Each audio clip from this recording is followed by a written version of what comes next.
O eto, punta tayo doon sa boss ng mga troll. Naku eto yung kaibigan natin na si Laitera, may sinasabi Oh, 300K a month?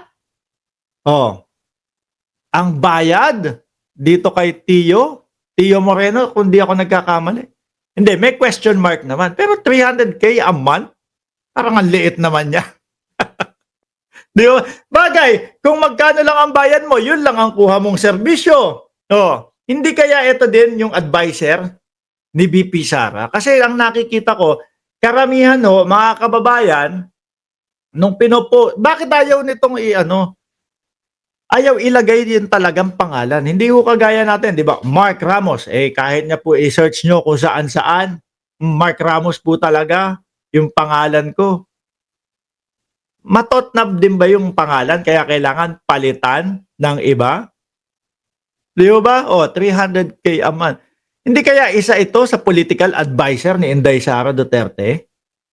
Kaya po yung mga nakikita ho nating mga desisyon nila, ayun, imbes na makasolve ng mga problema nila, nadadagdagan at nadadagdagan pa din ho, mga kababayan.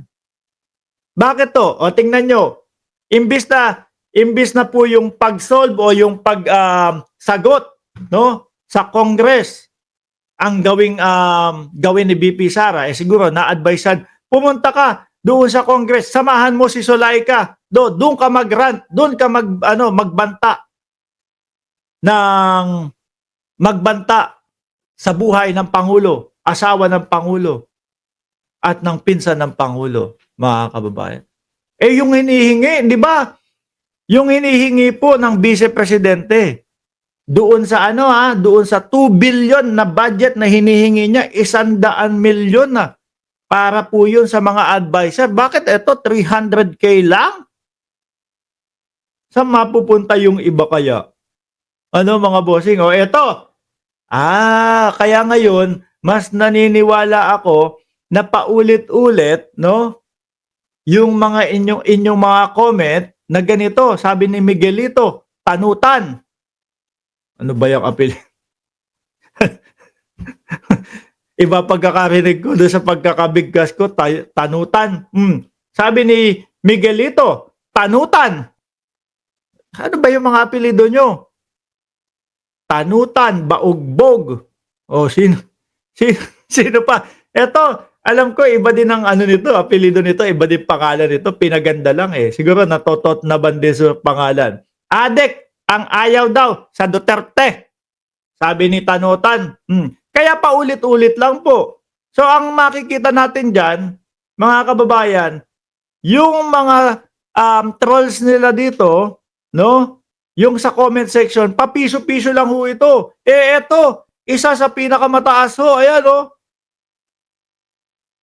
Ito, isa sa pinakamataas at pinakadikit kay Inday Sara Duterte, 300K a month lang. Di kayo dyan, papiso-piso. Kasi paano-ano lang kayo Pa-addict. Yan. Di ba? Ang comment lang po nila, addict, bayaran. Ano pa? Ano pa mga kino-comment nila dyan? Nasaan ang 20 pesos na bigas? Panongga-nongga lang ho, mga kababayan Ay, nako. Kaya talaga sablay ito mga DDS, mga bossing. Imagine niyo sumasalampak o sumasampal na sa kanilang mga mukha yung mga katotohanan. Pero ano isasagot nila sa atin? Basta Duterte pa din kami. Di ba? Basta Duterte lang kami. Magkano bayad sa iyo, Brad? Baka naman kapag sinabi ko sa iyo, bigla kang umuwi ng Pilipinas, mag-vlog ka na lang din Baka bigla mong iwanan yung Canada. Gusto niyo malaman yung sinusweldo ko? Punta kayo sa ano ba yun? Anong pangalan yun? Para malaman nyo. Baka mamaya Social Blade. Punta kayo. Type nyo Mark Ramos. Makikita nyo kung magkano yung bayad sa akin ni YouTube doon. Di ba? Oh, sabi ni Dana Canada, inulit pa. Magkano bayad sa binasa ko na nga inulit pa. Magkano bayad sa iyo, Brad? Ayokong banggitin yung numero dito. Pero itong kung 300,000 ito, liit. Punta na lang kayo sa Social Blade. Doon nyo alamin kung magkano. Di ba? Ganun lang naman yan. Oh. Para hindi nyo, yabang naman ito. At least kayo na yung nakakita mismo. Makikita nyo lahat ng mga sweldo ng mga ng mga vloggers doon sa Social Blade. Oh, magkakaroon kayo ng idea. Pero Dana, walang uwian ng Pilipinas, ha? Baka bigla kang mag-vlog na lang, magba-vlog na lang ako. Kasi etong kinikita ko dito sa Canada, dalawa-dalawa, tatlo-tatlo ang trabaho ko. Nako, hindi makabuhay ng pamilya. Oh. Di ba? Sabi ni Leo Dibiso o Leo Dibico Marcos, ginawang ang province of China nung panahon ni Duterte, di dapat mangyari ngayon, Marcos administration. At hindi po papayag talaga ang ating Pangulo. Di ba? Kaya yung sinasabi po nila, mga kababayan, na palakas po ng palakas ang mga DDS, naku po, palakas ng palakas siguro ang putok. No? Biruin mo, sa nakikita ng mga kakamping kung paano magtrabaho ang Pangulo, pati po yung mga kakamping, napasuporta po kay Pangulong Bongbong Marcos. Hindi po lahat, mga kababayan, ng ginagawa ni Pangulong Bongbong Marcos, nakasuporta sila, pero yan yung tamang oposisyon. No? Yung mga kakamping. Kaya kayo, mga DDS, wala kayong walang lugar sa politika ng Pilipinas. Gusto nyo magkaroon ng lugar kayo sa Pilipinas? Oh, sige, kayo na lang yung posisyon, no? Kasi ang tunay na opposition, mga kababayan, mahal niyan ang Pilipinas, no? Pag nakakita sila ng isang presidente na maayos ang trabaho, sila ay susuporta. Ang mga DDS, paninira po ang ginagawa.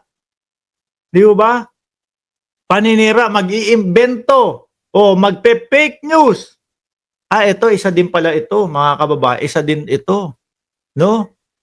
Yung kesyo daw po si Trillanes, lumapit na daw po kaila, Pulong Duterte para maghingi ng sorry, o hindi daw tinanggap. Siya din ang nag-fake news nun.